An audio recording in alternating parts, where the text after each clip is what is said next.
اللاماسيا مش مجرد اكاديميه كوره، ده مشروع اتبنى عكس كل المنطق الكروي. اختاروا لعيبه اضعف جسديا، اقصر واهدى، ورغم كده كسبوا بيهم العالم. لو حالفك الحظ مره رحت زرت اللاماسيا هتلاقي في صوره متعلقه هناك على مدخل غرفه الطعام في اللاماسيا بتجمع بين الرباعي بيب جوارديولا اللاعب، جيليرمو امور، والبرت فيرير، ونائب رئيس النادي جوزيب موسينس. وتحت الصوره مكتوب: مع الجهد والتضحيه يمكنك فعلها ايضا، فقط افعلها، الامر يستحق.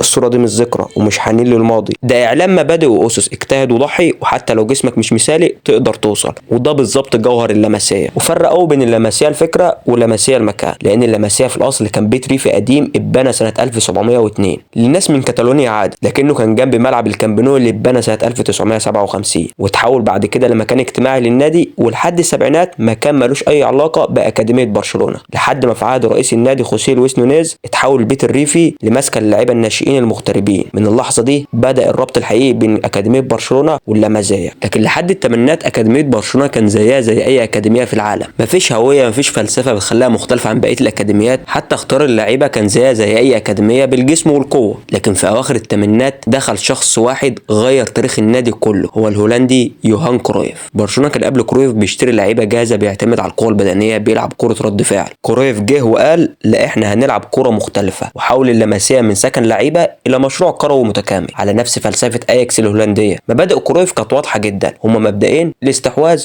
والكره الشامله، مستوحاه من مدربه رينس ميتشلز. لكن المهم مش المبادئ، المهم ازاي تطبقها. فكان لازم اسس حقيقيه عشان الاستحواذ ينجح. كرويف شاف انك محتاج لاعب يستلم الكره في اي وضع، تحت ضغط، على الارض، في الهواء، لاعب بيعرف يحمل الكره بكل ثقه. وعشان اطور من ده لازم يكون في تدريبات زي الروندو تكون لاعب بعرف يلعب من لمسه واحده تحت ضغط. ولازم يكون عندي برضو من الاسس لاعب فاهم الكره الشامله، بيتحرك كتير من غير ما يكسر شكل الفريق. واختار الشكل المناسب اللي هيساعدنا على الاستحواذ، فاختار كرويف الشكل 4-3-3 او 3-4-3 عشان المثلثات وخطوط التمرير دايما تكون موجوده. وعلشان تحقق الاسس دي، علشان تديك المبادئ الصح ويبقى في نتيجه، لازم يكون عندك آلية صحيحه في اختيار اللاعب. وهنا جه العبقري كرويف قلب المنطق: اللاعب الاقصر يساوي ثبات اكتر، المهاره اهم من الجسم، القوه البدنيه مش اساس، الذكاء الكروي شرط، الاستعداد النفسي مهم، تقبل الضغط والهزيمه. القوه البدنيه ممكن تكتسبها مع الوقت، لكن المهاره صعب تكتسبها. ممكن اطورها لك بس مش هجيب لك الموهبه من البدايه. عشان كده اللاعب لازم يتاسس صح من صغره على نفس الفكره. عشان كده تلاقي كل قطاعات الناشئين بتلعب بال4-3-3 او ال3-4-3. وحصل صراع بين يوهان كرويف وبين الاداره، الفكره كانت خطيره والنتائج مش دايما فوريه، والجمهور طبعا كان بيضغط. نونيز كان عايز اللعيبه